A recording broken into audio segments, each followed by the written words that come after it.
Hello, and we should be live. Hello. Wow, 2 likes already. Hello. So we already have some comments in the chat apparently. Wow. That's awesome. Very happy to hear. Very happy to see that. Sorry. Sweet chili heat DeVito's. No. Well, no, the Canadians did win tonight.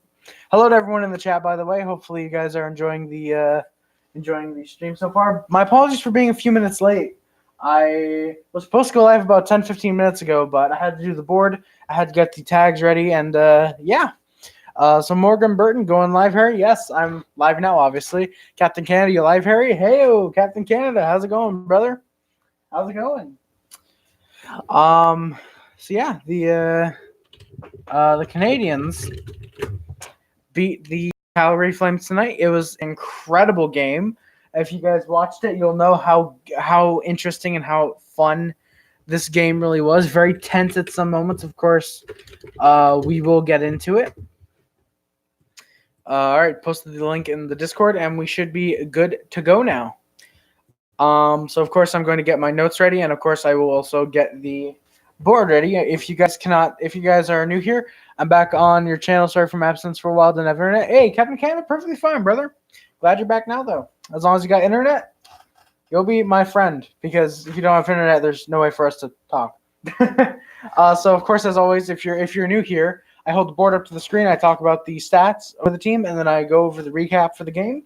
Technically it should be the other way around, but you know what? I do it my way. All right, so Tatar, Brendan Gallagher, and Shea Weber lead the team in points. Tatar, 13 goals, 16 assists for 29 points. Brendan Gallagher, 15 goals, 14 assists for 29 points. And Shea Weber, 11 goals, 18 assists for 29 points. Philip Deneau with 7 goals, 19 assists, 26 points. Max Domi, 7 goals, 16 assists for 23 points. It was a great game tonight. Captain Canada, I agree. It was a very great game tonight. Joel Armia, 12 goals, 9 assists for 21 points. Jeff Petrie, 3 goals, 13 assists for 16 points. Nick Suzuki, 7 goals, 9 assists for 16 points. Jonathan Drouin, who is, of course, currently injured, 7 goals, 8 assists for 15 points. Arturi Lehkonen with 6 goals, 9 assists for 15 points. Ben Sherrod, 4 goals, 8 assists for 12 points. Nick Cousins, 5 goals, 7 assists for 12 points. Nate Thompson, 2 goals, 7 assists, 9 points. Always nice to win. It is very nice to win, especially after that 8-game losing streak. Winning is very nice right now. Victor Mete, who is currently injured, 3 goals, 5 assists for 8 points. And Jesper Kotkaniemi, who is also injured, 3 goals, 2 assists for 5 points. Jordan Wheel also with 3 goals, 2 assists for 5 points, which means he's going to get injured next game.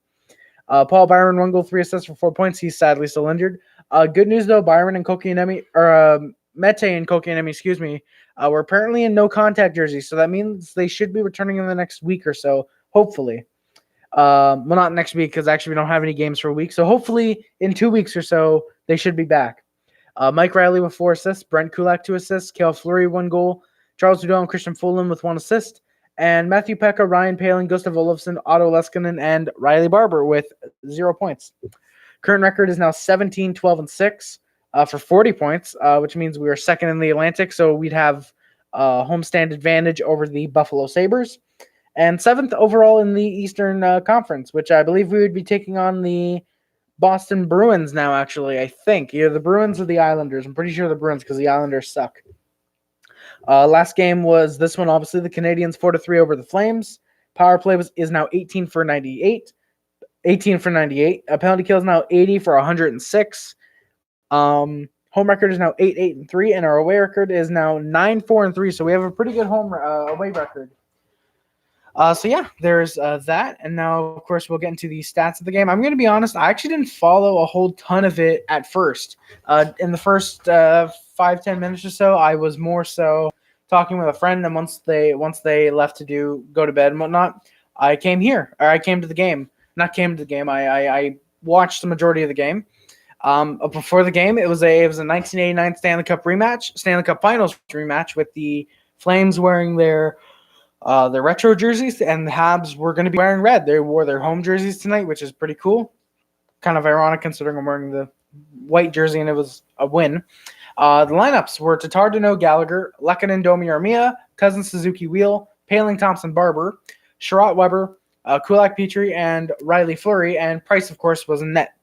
Backlund and Domi went at it quite a bit. I'm expecting a fight tonight. Sadly, they did not fight tonight, but it was interesting seeing them almost getting to a bit of a tussle, which that would have been cool. And then the Flames scored. The Flames scored about 6 or 7 minutes in. It was really just a comedic error fest right there for the Habs. But Matthew Tkachuk batted in a 2-on-1 in the Habs zone. Great play by the Flames. They get the lead early. That's what they need to do. And that's really what they needed to do to win. But unfortunately for the Flames, they did not win tonight. They do get a point, though, because it is overtime. Which actually, technically, I'm actually going to do this real quick. There we go. I just put OT real quick. So anyone coming in wondering, yeah, it was OT for sure. The Habs were trying to tie the game, but Rittich was playing pretty well thus far. And honestly, when it was 1-0, I was thinking, oh, God, don't let David Rittich get a shutout tonight. Not because I don't like David Rittich, but because we had to score. Hey, buddy. Hey, Morgan Burton. Nice to see you back in the stream, man. My apologies for not going live earlier. I was going to go live, but I had to do the board, had to do the description and all that, or the tags, and I was talking with a friend real quick, telling them I'll be back. So, yeah, I went live a little later than expected. Hopefully that doesn't affect any views or anything, or people coming in want to hear the game. And then Suzuki gets a shot that goes just off the post, and I was thinking that's our best chance in the game. At least up to that point, it absolutely was. Matthew Tkachuk, what a player! Yeah, Matthew Tkachuk, he's pretty good. He's pretty good. That 2-on-1 goal he scored was pretty good. That's another positive the Flames can take out of this. They still have a healthy Tkachuk. Why do you call him Rittich when it's spelled Rittich? Because that's how I've always heard it pronounced as Rittich, rather than Rittich or Rittich is how I see it spelled. But Rittich is Rittich. Rittich is always how I've heard it pronounced. If it's pronounced differently, please let me know, because I don't want to mess up many players' names aside from Subban. And then Danault to the box with a tripping call, less than a minute left in the first. It was a bad penalty for him to take, which means, of course, with 7.6 left in the first, the Flames scored. It was a really bad goal allowed by Price. And I put he's turning back into 2019 Price, where he can't stop a beach ball. Thankfully, that wasn't the case for the rest of the night, but at first it looked to be that way. Elias Lindholm scored, and the Habs were 0 for 1 on the penalty kill tonight. Turns out that would be the only penalty kill they would face on the night. And then going into the second period, it's 2-0 Flames. Shots were 13-10 Habs. And then several minutes into the second, the Habs were trying to push for a goal. They starting at the beginning of the second and into probably about the 5 or 6 minute mark, the Habs were really trying to push for a goal. And about halfway through, the Habs were really starting to get into the group of things. They were starting to push. They were starting to get faster. And they really, really wanted a goal. And then they really wanted a goal, and apparently they got one. I put Habs score. Gallagher gets his 15th of the season from Weber and Lehkonen. It was a really awkward angle that got past Rittich. It's 2-1 though. Basically, Galley was almost on the goal line. It's basically how he scored in the final game 2 seasons ago against the Maple Leafs. Basically, it was like the final game against Toronto 2 seasons ago, where Galley shot it, or the first game of the last season, I think. First game of last season, Galley shot it from the goal line, or from the blue line, or from the red line, and it just happened to go in. It went past Rittich. It was a really, really awkward angle. I think it just slipped in past his glove, and Habs get one goal ahead, or not 1 goal ahead. They take away a goal from the Flames. They're within 1. That's what I'll say. They're within 1 of the Flames. People need to slap that like button, because your reviews are so good. People who dislike that middle finger. Hey, Captain Canada, thank you very much, brother. I appreciate that. I'm very, very happy you like my reviews. I'm very happy for that. I'm hoping one day. I'm hoping we're on the hashtag road to 100 subs right now. Yeah, we're on the road to 100 subs right now, and hoping we get there sooner rather than later. And then Joel Armia about a minute and a half, 2 minutes later, scores with a really, really good beauty of a shot. And the helpers went to Arturi Lehkonen and Ben Schrott. There's a challenge for offside, though, and it's unsuccessful. So because of that, Armia scores his 12th of the season. He's now third on the team in goal scoring behind, of course, Gallagher and Tatar. But you deserve it 100. Hey, Captain Canada, thank you for that. I appreciate it, brother. And because the challenge is unsuccessful for the Flames, the Habs are going to the power play. It was not looking so good after last game where they were 2 for 2, 2 for 2 or 2 for 3. I'm pretty sure 2 for 2 actually. They were 2 for 2 last night or the other night against Vancouver. Tonight this one was looking a bit shaky, and Backlund got a good chance short-handed on the breakaway, but he ended up shooting it wide, and the Flames were able to kill it off. Habs were 0 for 1 on the power play tonight thus far at that point. But the Habs got another power play. It was a tripping called on Max Domi, or a tripping called for Max Domi, I should say. But the Habs weren't able to get a goal on it, despite some really great chances. They had some good chances on the play, but they went 0 for 2 on the power play. And then heading into the third, the game is tied 2-2. Sadly, at that point, I wasn't able to get the shots because I was mixed up with my friend and going downstairs and up and down and up and down. The Habs early on, they were really doing well trying to get the game winner. And then it went to a 4-on-4. Mike Riley and Tobias Reeder both went to the box. It was roughing minors. Lehkonen and Armia both got some really, really good shots. Lehkonen, I believe, was shorthanded. And then Armia with a follow-up. Sorry, where am I? With the follow-up, but not able to get it. And then Domi going for the trick shot. My dad thought it was Kulak. If it was Kulak, I apologize to Domi, but from what I saw, it was Domi. Going for the trick shot, loses the puck down the other way, and it's Livingston with his first of the year. Flames lead 3-2. Just came to say hi. Be back next live because it's 12 p.m. So yeah, good night, Captain Canada. Good night, brother. Have a good rest, and hope to see you in the future. Good night, brother. The Habs are really pushing now. They were playing hard with passion. The Habs tonight in that third period, they showed they're serious about this year. I honestly think, I don't want to say we're a cup contender, but we're definitely a playoff contender. We can definitely make the playoffs this season. Honestly, if it takes only 90 points, I think we can definitely get 90 points. Oh, okay. Morgan Burton, question of the night. Mete, Kotkaniemi, Byron, and Drouin will all be back in the next month by February. So who gets sent down to Laval? Riley, Barber, and Mike Riley are obvious candidates. Riley or Barber. I don't think Mike Riley is an obvious choice because Mete is a defenseman. If I'm being honest, I feel like they could send down Kulak instead of Mike Riley personally. 2 more? Oh, okay. Barber and Riley, and I come up with 2. Okay. Personally, I think Paling, which sucks because I really like the way Paling's been playing. Because I think he'd have to pass the waiver. So no, scratch, not Paling. If I'm being honest, I don't want to say it, but I'm thinking maybe Wheel, and you keep Byron scratched. No way on Kulak. He hasn't looked the best the past few games, at least in my opinion, personally. But I feel like maybe you put Wheel down and you scratch Byron for a bit. I honestly think playing Kotkaniemi and Drouin would be the best bet now. But I don't know. You have a lot of really, really good players. I have no clue. Paling wouldn't have to get pass through waivers, or then send down Paling. I hate saying that because I love Ryan Paling, but Paling and Wheel would probably be scratched if you 100% need Drouin, Kotkaniemi, and Byron in the lineup.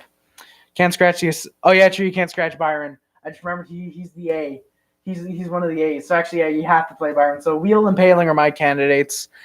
Riley probably gets traded. CL, I could see not Paling. Jesus, if we trade Paling, no. I could see Riley definitely getting traded. I mean, he only has 4 assists this year. He's played decent, and there are teams that could use defensemen and could probably use someone like Mike Riley. And if it means the Habs get back, say, a 3rd or 4th pick or depth guy, not a depth guy. Don't get a depth guy on your roster. Get a depth guy. I think that could definitely work. But yeah, Morgan, if Paling wouldn't have to pass through waivers, Paling and Wheel are my choices. If you do, because obviously Duran 100% will be back in the lineup when he comes back. That's obvious. Mete, obviously him as well. He's played very, very well. The only question is, do you move him to that third defensive pairing? Or actually, no, because, yeah, true, because Riley's probably going to be sent down. You'll probably have Leskin on that third line with Mete. Or on the second line, Mete will probably move back, I would think, personally. This is a good problem to have. You have too much depth as opposed to, oh, God, who do we call up? We have all these bad players. We have all these great players. Who do we send down? Because really, there's no wrong answer. If you send Paling down, he probably gets first or second line ice time in the AHL. He gets more experience before next season when he probably comes up full time. You send Wheel down, yeah, you're losing 5 points, but still, you're probably going to play him third or fourth line on the AHL. He's going to get a bit of ice time. No such thing as too much depth. No such thing as too much depth at all. There's no such thing as too much depth unless it's bad depth. But yeah, getting rid of Riley, I think, would probably be our best waiver. Wheel would be a waiver wire. Oh yeah, Wheel would be a waiver wire. Oof. Ugh. I don't know. If I feel like maybe someone would pick up Jordan Wheel. Actually, maybe someone probably could use a guy like Jordan Wheel. Looking at it, yeah. So probably Paling would be the guy. And I think you just scratch Wheel, honestly. I don't think you even send him down. I think you just scratch Wheel. I think Wheel would be the guy. It's like, okay, Wheel, we like you, but you're going to sit out this game. And we're going to put Byron and Koki and Emmy back in the game. Or back in the lineup, I should say.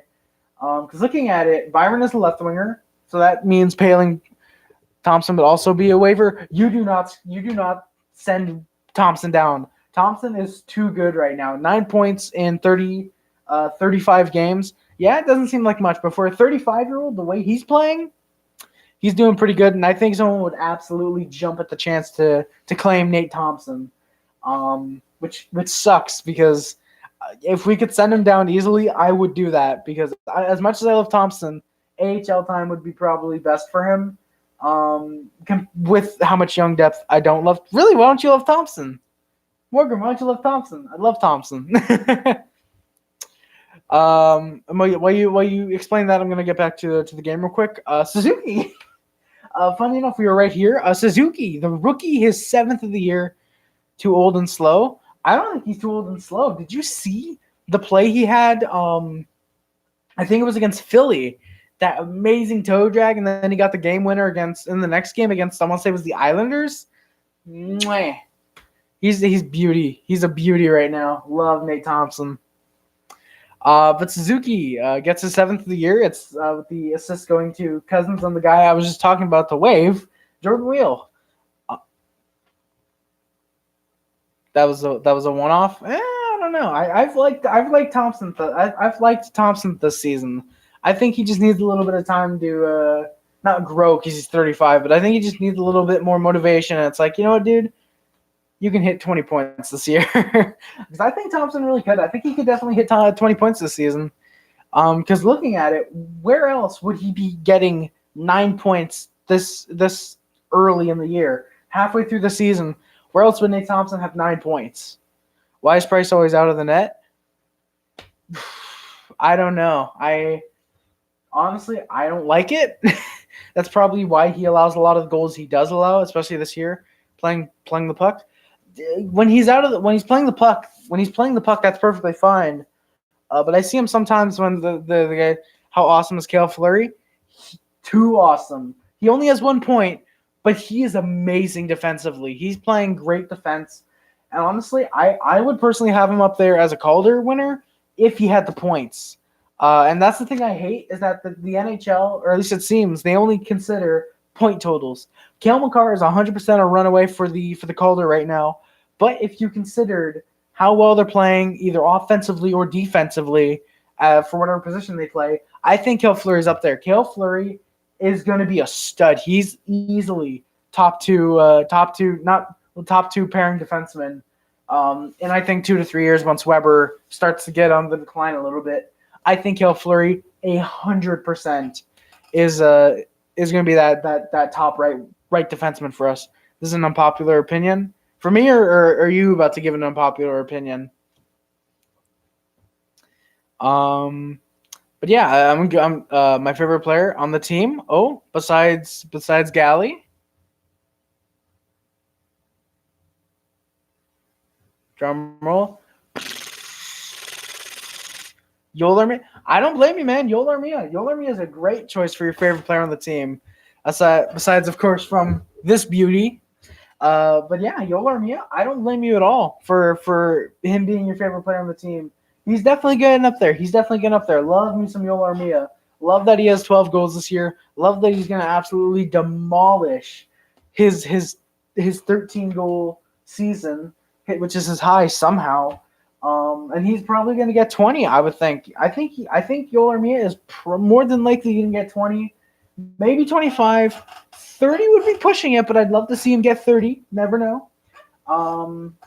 Yeah, I think him, Galley, and Tatar have the potential to be 30. He's so strong on the puck. He really is.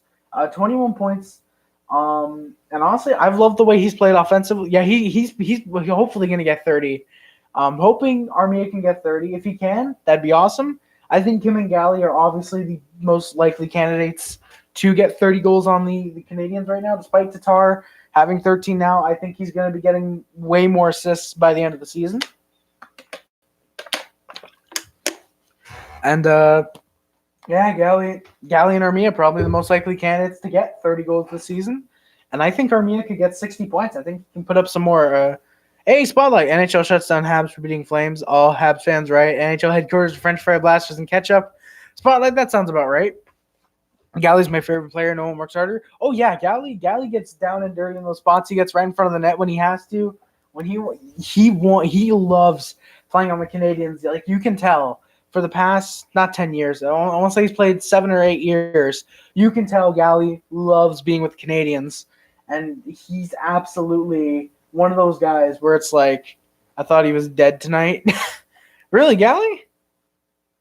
Galley or took a hard shot? Galley or Armia? Because obviously Armia played pretty well. I didn't see Galley being that dead tonight. I honestly thought Galley played pretty well. Yeah, no one works harder. Oh, you mean that in the good way, like when he took when he took a hard shot. Yeah, I see what you mean. Galley took a hard shot.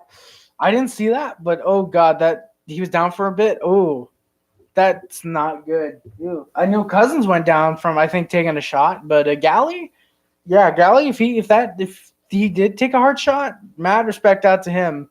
Almost as much respect to Joel Eriksson Ek for blocking 3 of Weber's shots in a row. If this was real, what would you do for real? Vander Kane traded to Montreal for Galley? I would probably just be like, what are you doing, Canadiens? And please stop it. Because I don't want Evander Kane on the Canadiens. I would much rather 29 points of Brendan Gallagher than 16 or whatever Evander Kane has. All I know, he's not on my fantasy team. So I don't take losers. I take Brad Marchand. But yeah, Suzuki ties the game up from Cousins and Wheel. And yeah, it was a beautiful tip in front, really. Suzuki really pulled a Galley. He was in front of the net, just got the tip in front. Beauty of a goal. And then the Canadiens played very, very well. The Flames were in the zone for much of the final few minutes. Maybe Kane and 2 first-rounders for Galley. Ooh, I would do that personally. The only problem is it'd have to be from next year and the year after, because this year Ottawa has San Jose's first-round pick, and that's more than likely going to be top 3. So, yeah. I'd love to see Marchand and Kane on the same team to chirp at Reeves and Wilson. No, if you get Reeves and Marchand on the same team to chirp at Kane and Wilson, then come at me. I'm joking. Well, I don't know, Morgan. I mean, Kane, despite he has 16 points, he's one of the dirtiest players in the game. But I mean, I don't know, 2 first-rounders from San Jose. Maybe I'm biting at that. I mean, probably top 3 picks. I mean, I got to be honest. If you can trade Gallagher for 2 first-rounders, nah, I'm not doing it, actually. I don't think I'm doing it. Galley loves playing on the Canadiens too much. He probably wouldn't even want to do it. My Avs lost. Oh, Spotlight, sorry to hear that, man. Do you watch hockey inside out? Canes need to lose. I want the Canes to win unless they're playing Edmonton, which in that case, go Oilers, go. Do you watch hockey inside out? I don't watch hockey inside and out, but I do catch as many games as I can. I do watch obviously Canadiens games. I do watch Knights and Leafs a lot of the time. Canes need to go bye-bye. No, I love the Canes, man, but you know what, Spotlight? If they're playing the Oilers, let's go Oilers. Where am I? It's a channel. Hockey Inside Out. Oh, it's a channel. Not check it out or not heard of it. I'll check it out. I'll have to check it out then. And then with 3 seconds left from the Montreal Gazette. Really? Are they in French or English? 3 seconds left. The Flames almost got the win. Weber had so good. Nice, Morgan. Nice to hear. If Weber hadn't placed his stick in the position it was in, it would have gone in, and the Flames would have won this game 4-3, which is ironically the viewers to like ratio. If you're liking the stream, please hit that like button, by the way. Thankfully, it didn't go in. Because that is English. Oh, perfect. I'll check it out then, because I don't speak or read French at all. Bonjour, comment ça va? That's about the extent of my French. They have Chris Knuckles-Nyland, really? Chris Knuckles-Nyland. I'll check it out then. I'll have to check it out for sure. At the end of the third into overtime, it's 3-3. Hall number is 91 now. What do you think? I think that's pretty cool. Who do you have now as 91? Seguin, Tavares, Hall, McKinnon. No, not McKinnon. Rantanen? Okay. Hall, Tavares, Seguin. Seguin. Buffalo 91. I'm trying to think of who else is 91. Stamkos, Tavares, Hall, Seguin, Gaetan Haas. Thank you for that. And I feel like Rantanen has 91. So there's 4-star players with 91, and then Haas and Rantanen. So at the end of the third into overtime, it's 3-3, tied 3-3, obviously. And the shots are 37-28 Canadians. Kruger on Blackhawks, Kadri on the Avs. Did you know Matt Sundin played for the Vancouver Canucks? I did know that. At the end of his career, he got the game winner for the Canucks in Toronto. The crowd cheered him. Very, very classy fans in Toronto, for the most part. But yeah, Sundin playing for the Canucks. Sucks he didn't play for the year afterwards, because he would have gone to the Stanley Cup final, and who knows? Maybe he could have been the backbreaker for the Bruins. Who knows? Poetic justice, because Sundin, obviously former Leaf, what the Leafs are going through now. Who knows? And then overtime, the Habs really dominated overtime. They got the majority of the shots and the majority of the chances. And then Max Domi, the overtime winner, goes to Max Domi completely unassisted, and the Canadiens win. The final score is 4-3 Habs in overtime. The shots are 43-27 Habs. Weber to Nashville again? No. Spotlight, do not send Weber to Nashville again. What could you get for Weber? Yossi? Half a year of Yossi? I mean, well, yes. 29 points of Weber is great, and that's $7.5 million. Yeah, sure, it's a bad contract. But the way he's playing now, he's more than worth that $7.5 million. He's worth Erik Karlsson money and giving double the value. Montreal offered Sundin? Matt Sundin was offered a 2-year contract by Montreal? Really? Was he now? I didn't know that.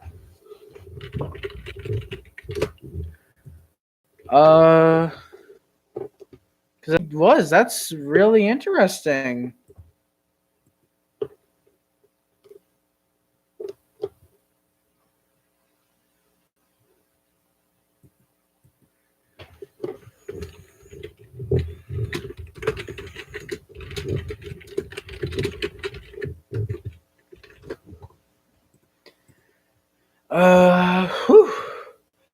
So yeah. While I wait for any more comments in the chat, that's pretty much the game. That is the Canadiens going into Calgary and beating the Flames 4-3 in overtime. It was a really fun game, very very exciting. Can you believe McDavid is still 22? I really can't. Spotlight. He's 22. He's still got at least, I would think, 15 years left in him. That would bring him to 37. But then again, we know how old a lot of players can play in the NHL. Yager. But then again, of course, McDavid is no Yager. But then again, no one is. It feels like he just got in the NHL. It really does. He really to go. That injury, of course, that ruined his Calder season. Probably would have been a Calder season. Yeah.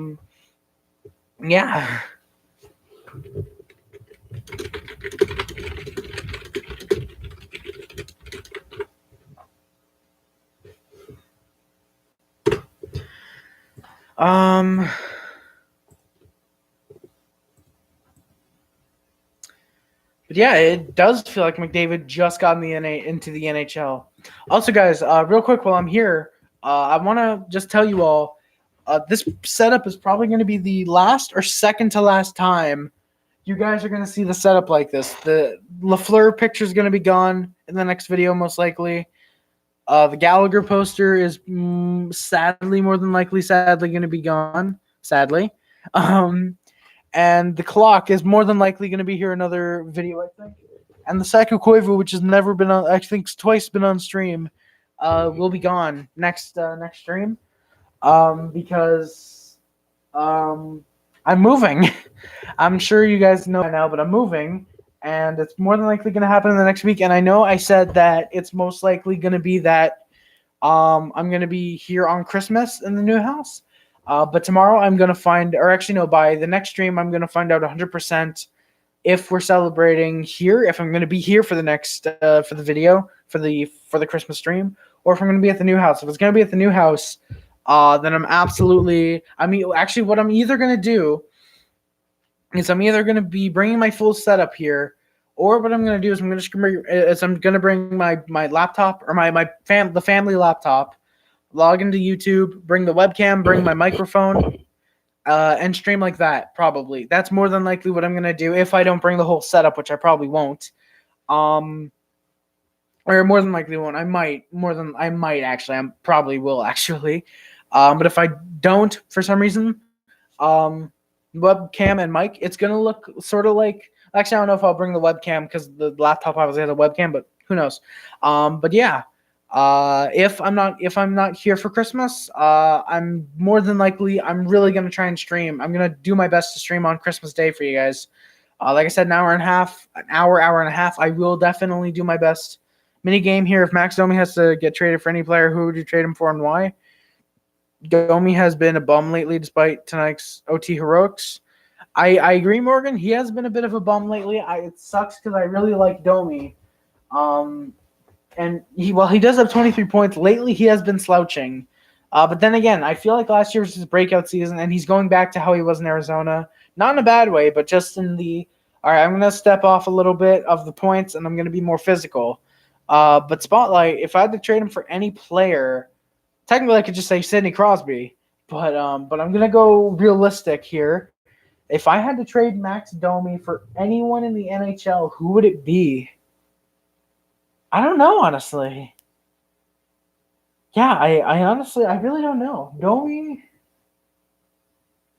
Ooh, that's a really interesting question. If I had to trade Domi for any player, who would I trade him for and why? God, so many teams to think of and so many possibilities, really. Anaheim, Arizona, Boston, Buffalo, Calgary, Chicago, Colorado, Columbus, Carolina. I forgot about Carolina. I don't know. Personally, I would think Domi and a second. Domi a second and a third. For if possible, Sebastian Aho in a first. He's not worth much. I don't know. He's not worth much. Who knows? GM might be dumb enough to give up a damn good player for him, you know? I would trade Domi for Smeshkov because of the lacrosse move they pulled off. 2 times. Shmeshnikov would not go just for Domi. You'd probably have to throw in like a second or a third for that. So Domi in a second for Shmeshnikov. I honestly think they'd do it for maybe even Domi in a third for Shmeshnikov in like a second and a fourth or something like that. Personally, I think. Just because I think Carolina would love that grit. Plus, they're going to have Justin Williams back at the deadline because you can't tell me Williams isn't returning. If he's getting into hockey shape, he's going to be coming back he's going to pull a Mike Fisher. He's probably going to sign for like league minimum or something. But yeah, I could see Domi for Shmeshnikov. I'd probably do that personally. I got a bad feeling about this game in Edmonton. Don't say that, Morgan. Don't say that. We have an Oilers fan in the chat. No, but honestly, I don't. We're 2 for 2 on the Western Canada road trip. When's Justin Williams returning? I'm gonna predict at the deadline, not the trade deadline, but the pretty much the roster deadline when you, well, yeah, pretty much trade deadline is the free agency deadline as well. But Justin Williams, I believe, is going to be returning at the deadline. So yeah, bans Morgan. No, I predict a loss. Morgan, I don't know. We're 2 for 2. I'm no Oilers fan. No, I said we have an Oilers fan in the chat. Morgan, I'm not referring to you, buddy. There's a certain guy in the chat who might have that blue wrench who's an Oilers fan. But I don't know. We're 2 for 2 in the Canadian road trip, the Western Canadian road trip. Oilers have been slipping a little bit lately, and yeah, I don't know. Who knows? Maybe we could pull out. Maybe we do lose to the Oilers. I don't know. I feel like if we hold off McDavid and Draisaitl, we got the game on lock for the most part. All we have to do is just stop James Neal on the power play, and then boom, you're good. For the most part, no offense, Spotlight, but yeah. I think the Canadiens can definitely go in. Oilers beat the Pens before their stadium. Oilers can try to win, but they need work. Yeah, Spotlight, I agree. The Oilers can possibly win. We need to split up Draisaitl and McDavid. Didn't they do that at the beginning of the season? Didn't they try and split them up, but they were losing? Or no, weren't they winning when Draisaitl and McDavid got split up?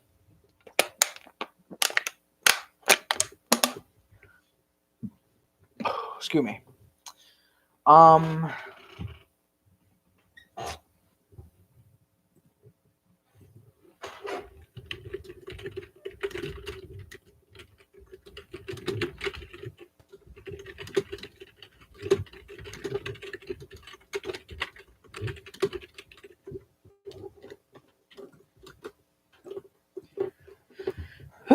They did, but here's the thing. Malkin and Crosby are split up but still winning. But keep in mind, the Penguins have the depth. The Penguins have the head coach. The Penguins have the staff in general to make sure, like, okay, if Crosby's hurt, which he is right now, boom, put him here. Do this, call up this guy, boom. I feel bad for Lindgren. He's a placeholder. I do as well, but that's the thing. Kincaid's a placeholder for now. Or when he comes up. Or I don't know, for the most part. But Lindgren, I do feel bad for in a way, but I don't. I do because he was forced in 2015-16 to come in and pretty much be the starter. Did you see him when Price got his pad fixed? No, I didn't actually. What happened? But for 2015-16, when Price got injured for the season after those first 12 games, Primo's absolutely the future. Primo's definitely the future. But Lindgren had to come in and pretty much be the starter as like a rookie. As a rookie, and he had to come in and play 50 games or so. He didn't really do that bad, but it's just the way the Habs were at the time. Just he looked sad, did he? Ugh, that's sad. I don't like hearing that. We got to send Lindgren down, get him some ice time, man. Bring Kincaid back up. I just want Kincaid back up. Well, they're probably going to call him back up after the break, the roster freeze anyway. Well, actually, yeah, true, because the roster freeze took place, so there's no more trades or whatever. So Lindgren is officially the backup for the rest of the not the year, Jesus, for the rest of the until winter break is done. My cousin and my uncle are Habs fans. Yuck, are they? Lol, JK. Are they, or are you just saying JK to yuck?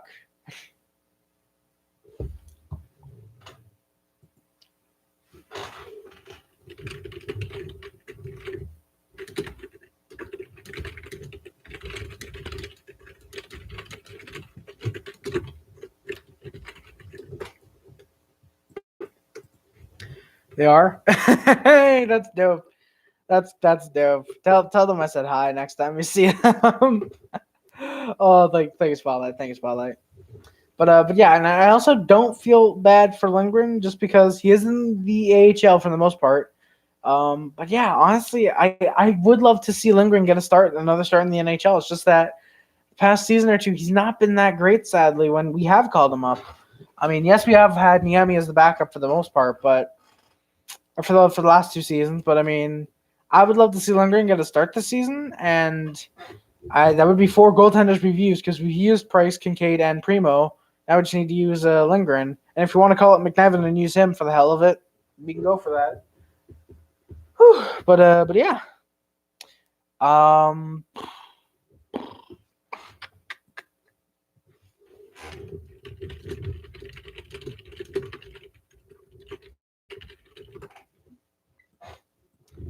Greg Button made a bad point about Habs fans out west. He said there's so many fans because of the number of Western Canadians on the team.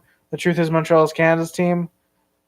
I don't know. I don't know. I feel like Greg Button does make a point that there are a lot of Western Canadians on the team. But definitely Montreal more or less is Canada's team. When it's not Winnipeg because the rest of Canada is betraying the Canadians and going to the Jets, who are never going to do anything. But yeah, Montreal is 100% Canada's team behind the Leafs when they're not making the playoffs and disappointing everyone, including myself. Montreal is Canada's team, but yeah, but yeah. I always say Oilers are better. We'll always trash talk about our teams. I painted my uncle's toilet seat the Habs logo, and I said to my uncle, "Hey, go check your toilet. That's your logo, Lamo." Everyone makes jokes about the Habs logo being a toilet seat. I'd want a Habs logo as a toilet seat. That'd be dope. Like, yeah, there's my team, and then shit right in it. Montreal's the New York Yankees of Canada. The only difference being that the Canadians haven't won since '93. The Yankees haven't won since like 2015.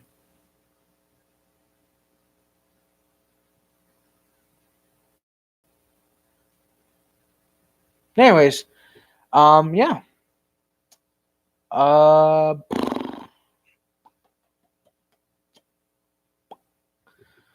but yeah. So I'm probably gonna get out of here in just about 10 or so minutes. I'm going to reveal now tomorrow's video for 25 Days of Harry is going to be my 10 favorite TV shows. Yeah, we are 5 days away not only from Christmas or not only the end of 25 Days of Harry this year, but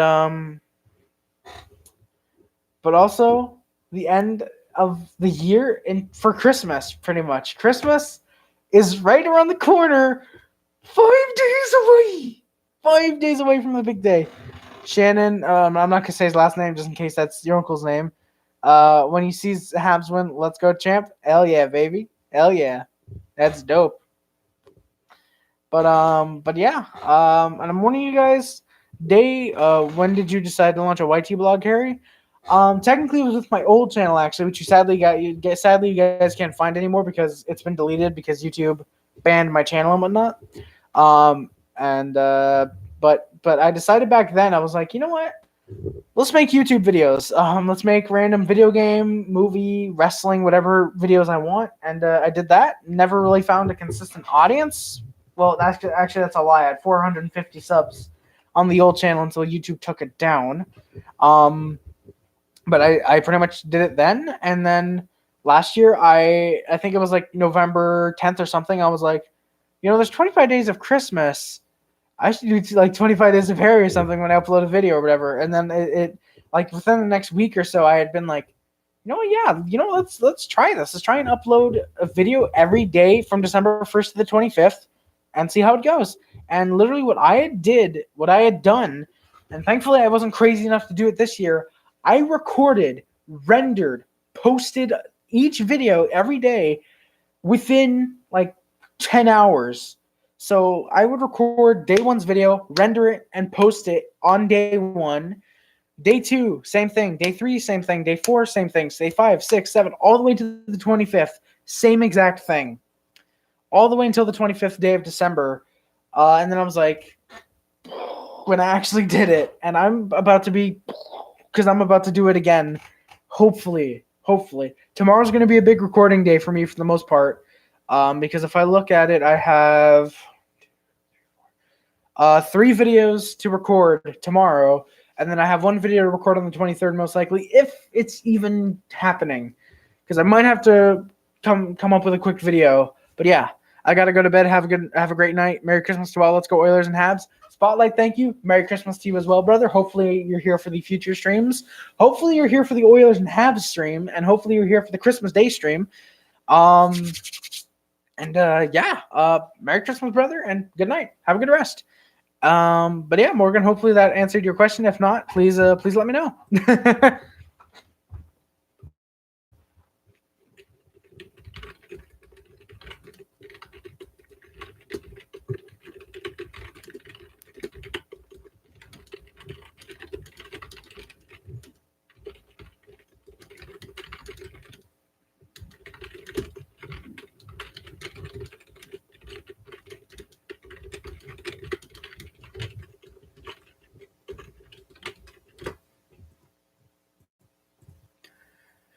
Whew.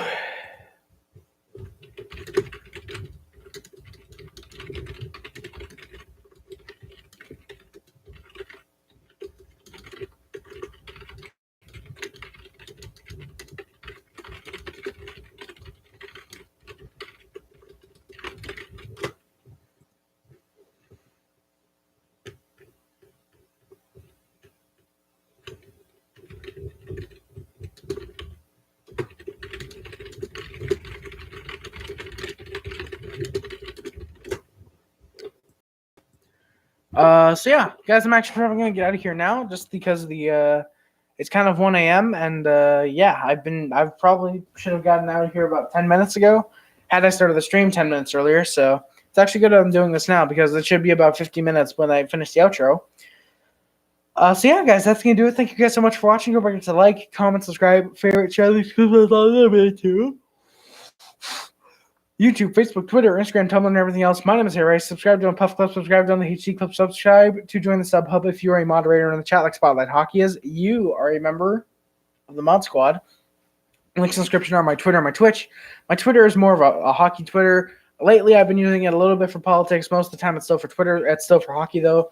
Twitch, I'm not using it all until I get to the new house. Then I'm going to try and stream games from there. See if I can with the internet there. I'm hoping it's good enough that I can stream. If not, then that sucks. But if I'm able to, oh yeah. Then if not, then I'll probably have to wait until I get a working PS4, and then boom, pop off with that. My Amazon wish list is also in the description. That's where I rate and review movies. That is not actually. That's where I post things that I want, obviously, and if anyone wants to buy me anything off of there, it's greatly appreciated. Any other month, you'd get your own video of me unboxing whatever the item is, but within the month of December, I will be keeping the packages I receive on my desk here, unless I'm at the new place, which in that case, on the desk over there, and I will be unboxing them on a Christmas live stream that I'm going to be doing after the final video in 25 Days of Harry goes up, which I'm really hoping everyone's there for, because I want to really, really have a good time on Christmas Day with you guys. I'm really hoping that that the stream goes well. Whether there are packages to open, whether there's no packages to open, I'm hoping it goes well. And yeah, the PO box is in the description. That's where you can send me anything that's not on the Amazon wishlist. If you want to send me a letter, or you want to send me a package of some different variety, you can do it on there. Of course, neither of those are obligated or required to enjoy my channel. If you want to do it, it's great, it's fun, it's awesome. I very much appreciate it, like I said. And yeah, my letterbox is also in the description. That's where I rate and review movies. That is where I rate and review movies. Most of the time I just rate them. Very rarely I'll review them. My latest review is of Joker. Spoilers in the Joker review. Please watch it first. It's such a good movie. So yeah, check out the letterbox if you don't know movies I love and movies I hate. Spoiler, bad comment will get you a very big dislike from me. Like I said, check out the Letterboxd who I know movies I love. Unless you'd rather wait for a video at the end of the month. Wink, wink, nudge, nudge. That's going to do it, guys. Thank you so much for watching. My name is Harry Race, and I am out. Thank you so much for watching. Peace.